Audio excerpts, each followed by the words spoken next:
Halo semua, selamat datang kembali di Cerita No Debat. Sebelum masuk ke video ini, saya ucapkan terima kasih buat kalian semua yang telah mensupport channel ini dengan cara apapun itu.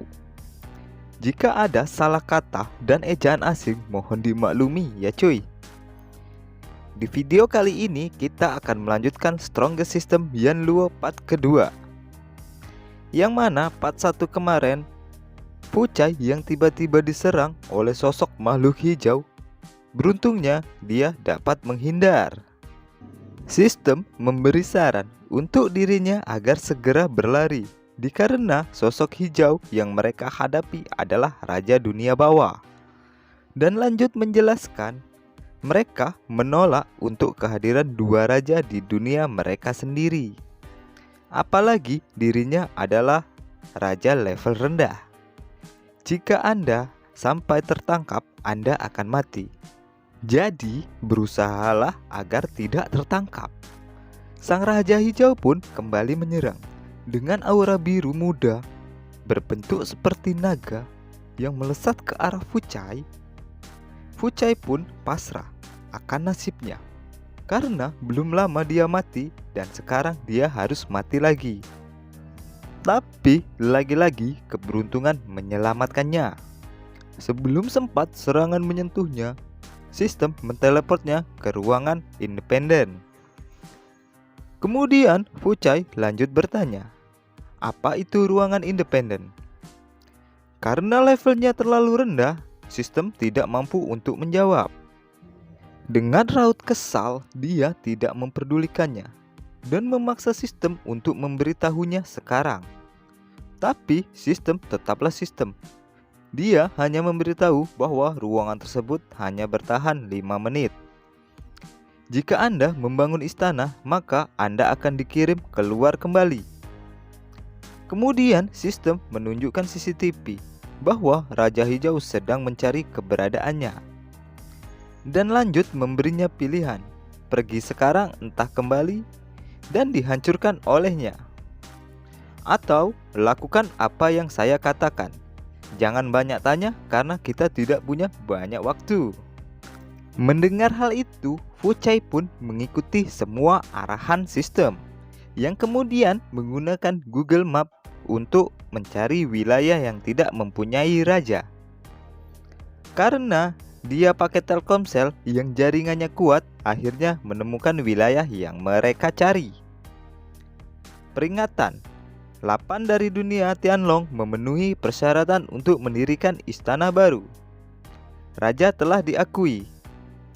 Tidak ingin menyia-nyiakan waktunya, mereka pun akhirnya OTW ke portal yang telah terbuka. Di dalam perjalanan, Fuchai pun merasa kegirangan karena sensasi seperti balapan liar. Kemudian menanyakan, sebagai raja, apakah dia memiliki banyak pengikut yang bisa membuatnya terhibur seperti karyawan Arbamat di part 1? Sistem hanya menjawab, nanti Anda akan tahu sendiri. Setelah sampai di istananya, Fuchai merasa ada yang salah dan kemungkinan mereka telah tersesat. Karena tempat yang mereka tuju seperti gubuk yang sering dipakai berduaan sama dua bucin di video indomovie.blogspot. Sistem menjelaskan bahwa itu adalah Lohal level 0. Merasa ekspektasinya tak seindah realita, Fuchai pun terpuruk. Karena semasa hidup dan mati pun selalu menderita. Sistem mencoba menghiburnya. Meskipun sekarang berada di tempat yang bobrok, bukankah itu tidak merubah fakta bahwa Fuchai adalah seorang raja neraka? Hal seperti itu bukanlah masalah bagi Anda. Mendengar semua ucapan sistem membuat hati Fuchai tersentuh dan membuat matanya berkaca-kaca. Karena belum pernah ada yang begitu perhatian dan pengertian kepadanya. Fuchai pun langsung menempelkannya ke pipinya. Sistem dengan tegas meminta agar dia memperhatikan sikapnya, karena pria dan wanita tidak seharusnya berpelukan. Fucai hanya melongo, mengetahui kalau sistem adalah seorang wanita. Dengan semangat, sistem meminta agar Fucai segera membangun istananya. Tiba-tiba area sekitar terasa bergetar dan terlihat tanah terbelah, membuatnya seperti sebuah aliran air. Fucai pun terpanah akan keindahan yang dilihat matanya. Tapi tiba-tiba sistem memuntahkan sesuatu dan terlihat sebuah misi. Untuk menyelesaikan pembangunan istana tingkat pertama, hadiah 1000 poin hantu. Dan dijelaskan bahwa soal bola biru itu adalah poin red atau poin hantu yang berguna untuk mata uang dan dapat digunakan untuk membangun istana. Fucai merasa sangat bahagia karena dia telah mengetahui cara membangun istananya. Tapi itu hilang seketika. Ketika sistem menjelaskan butuh biaya yang sangat banyak untuk meningkatkan satu bangunan. Mengetahui hal tersebut, dirinya merasa ditipu. Sistem kembali menjelaskan bahwa aliran sungai yang sangat indah bernama saluran reinkarnasi yang dapat menghasilkan poin setiap harinya dan bisa dipanen setiap pukul 10. Anda akan mendapatkan 949 poin, tetapi harus meningkatkan ke level 2. Kemudian Fucai pun berpikir, pasti ada cara lain untuk mendapatkan poin. Dia pun meminta saran kepada sistem. Sistem yang dimintai saran merasa bahagia. Kemudian menjelaskan bahwa ada beberapa cara. Pertama, dengan berburu roh jahat. Kedua, menyelesaikan misi dari sistem. Fucai pun berpikir, dengan kemampuannya saat ini, tidak akan mungkin baginya untuk berburu roh jahat. Sementara levelnya masih 0. Dan untuk misi, dia pun akan mencobanya. Dia pun melihat ke arah sekeliling dan terlihat benar-benar kosong. Dia pun berharap sistem menyediakan wanita cantik untuk menghibur kebosanannya. Sistem meresponnya dan tiba-tiba mengeluarkan cahaya. Akibat keluhannya yang memicu misi sementara, kesepian, kekosongan, dan kedinginan. Fucai pun terkejut mendengar ucapan sistem.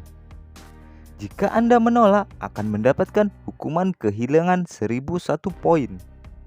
Dan jika poin tidak cukup, akan membuat Anda crash. Itu akan mempengaruhi kelangsungan hidup Anda. Mendengar hal itu, Fucai pun menerima misi tersebut. Misi, pergi dan carilah 10 pengikut. Syarat penyelesaian misi, cari 10 pengikut dengan Yinki atau sebuah tingkatan level 2 yang bersedia untuk berada di istana. Hadiah misi 10.000 poin. Mendengar penjelasan sistem, Fucai pun langsung ke tempat saluran reinkarnasi. Dia pun melihat 4 jiwa yang diantaranya mereka masih berdebat dan saling menyalahkan tentang kematian yang mereka alami. Fucai pun memanggil mereka untuk naik ke istananya. Ketika sudah di atas, mereka pun masih saja berisik karena tidak menyadari apa yang sebenarnya terjadi. Kemudian terdengar suara yang menakutkan dan berwibawa. Kalian semua diam. Dan lanjut berkata, aku adalah Raja Neraka dan memberi pengumuman kepada kita semua bahwa namanya sekarang adalah Yan Luo. Mendengar itu, mereka pun kaget dan terdiam dan memberi hormat kepada penguasa setempat. Lanjut mendeklarasikan, ini adalah wilayahku. Tanpaku kalian akan mati. Jadi kalian bersedia berada di sini untuk menjadi bawahanku? Mereka semua pun setuju dan mengakuinya sebagai sang raja. Yan Luo pun kemudian menanyakan asal-usul mereka. Mendengar ada yang berasal dari sekte Wuliang, Yan Luo bermaksud pergi ke tempat tersebut. Diketahui bahwa terdapat teknik Beiming dan Qinbo. Sang raja pun tertarik. Mereka pun akan meluncur ke TKP. Tetapi sebelum OTW, sang raja meminta sistem untuk memberikan senjata kepada para pengikutnya. Sistem pun memilih senjata cambuk jiwa, memiliki efek membakar jiwa, dan senjata level artefak. Persiapan pun selesai. Ketika sampai di Gunung Wulian, Raja Yan Luo pun berubah tampilan dan terlihat sosok jenius serta berwibawa. Tiba-tiba hantu botak melapor bahwa ada sepasang orang yang mengejar seorang pelajar ke arahnya. Mendengar hal itu, Yan Luo pun tersenyum dan menyiapkan rencana. Terlihat seorang pelajar lari ketakutan dikejar sepasang pendekar. Dia pun hampir masuk ke jurang akibat lari ketakutan, namun diselamatkan oleh sang raja. Kemudian sepasang pendekar pun tiba, namun diprovokasi oleh sang raja, yang membuat si wanita langsung marah dan berusaha menyerangnya. Si wanita tiba-tiba terkena sebuah serangan yang membuatnya terlihat begitu menggoda. Kemudian pendekar pria pun menghampiri si wanita, yang kemudian mereka kabur ketakutan. Sedangkan si bocah pelajar dilemparkan ke jurang. Itu memang disengaja, karena tahu itu tidak akan membunuh si bocah. Sang raja pun menghampirinya dengan jurus awan Kinton, kemudian mengajaknya turun. Sesampainya di goa, sang raja memberitahu bahwa di tempat tersebut terdapat sebuah pusaka. Mendengar itu, si bocah pun mengikutinya. Dan terlihat sosok patung wanita yang sedang memegang sebuah pedang. Yan Luo kemudian memberitahu ukiran di pedang tersebut. Ketika sudah dibaca, si bocah pun bertingkah sangat aneh dan bersujud berkali-kali ke hadapan patung tersebut, yang kemudian mengeluarkan 2 buku teknik Beiming dan Linbu. Sistem kemudian menjelaskan untuk mempelajari buku Beiming dasar membutuhkan 10 poin. Yan Luo menyetujuinya. Berhasil menguasai teknik Beiming tingkat 1, mengurangi 10 poin dan poin tersisa 1. Setelah selesai mempelajari teknik tersebut, sang raja pun pergi. Dia pun melihat asap tebal dan mencoba untuk menghampirinya. Sesampainya di lokasi, sang raja terprovokasi orang tersebut, yang kemudian dia langsung diremehkan. Dengan cepat, tangan orang tersebut dipegang, dan seketika dengan jurus baru, pendekar tersebut dikalahkan. Dan muncul notif, "Selamat, Anda mendapatkan 10 tahun kekuatan dalam atau energi kultivasi." Mengetahui mendapatkan kekuatan,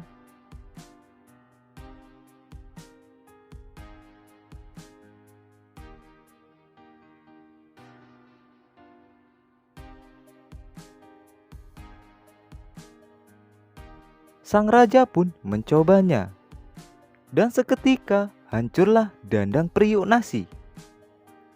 Kemudian dia mengumumkan untuk para hantu agar segera mencari roh level 2. Para hantu pun akhirnya berpencar untuk memenuhi permintaan sang raja. Sang raja kemudian menghampiri sebuah aula, dan terlihat banyak kultivator tengah berada di aula tersebut. Lalu salah seorang dari mereka melihat kedatangan sang raja yang kemudian mengajak teman-temannya untuk menyerangnya. Dengan satu gerakan, sang raja berhasil menyerap semua tenaga dalam para kultivator tersebut, membuat mereka terlihat lemah dan tak berdaya. Kemudian, sang raja melanjutkan perjalanannya, dan dia memanggil Rongzi. Dia adalah salah satu dari 4 pengikutnya yang berasal dari Gunung Wuliang. Rongzi pun menghadap dan berkata, "Apa perintah sang raja?" Sang raja menanyakan keberadaan gudang pusaka milik sekte Wuliang. Menjawab perintah, Rongzi memberitahu semua info yang ia ketahui. Dan mereka pun pergi menuju gudang pusaka. Di tempat lain terlihat para hantu pengikut Raja Yang Luo yang sedang bertemu dengan para hantu liar. Mereka pun berusaha merekrutnya, tetapi mereka pun membangkang. Hantu botak pun mengeluarkan sedikit keterampilan yang membuat salah satu hantu terlihat tak berdaya. Melihat hal itu, hantu liar pun mengikuti mereka untuk menjadi pengikut Raja Yan Luo. Scene beralih ke sang raja yang sedang dipandu oleh Rongzi. Mereka pun telah sampai ke gudang pusaka milik sekte Wuliang. Kemudian muncul notif, misi mencari 10 pengikut telah selesai.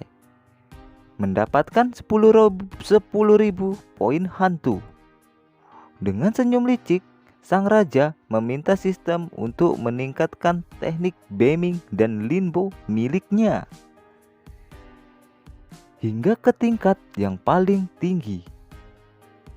Perintah pun diterima. Tiba-tiba Raja Yan Luo merasakan tubuhnya dipenuhi kekuatan yang luar biasa akibat dari meningkatnya 2 teknik tersebut.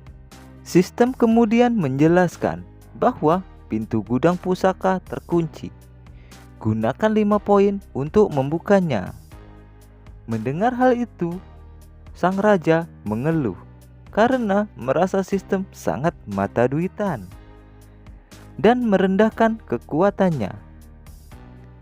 Rongzi pun melapor bahwa pintu tersebut terbuat dari bahan khusus, tidak bisa dibuka sembarangan, dan dia bermaksud untuk mencarikan kunci. Namun ia ditahan oleh sang raja, yang kemudian dengan teknik baru yang saja ia pelajari langsung menghantam dan menghancurkan pintu tersebut, membuat Rongzi terpukau dengan kekuatan sang raja karena tingkat tertinggi kultivator tidak mampu untuk menghancurkannya.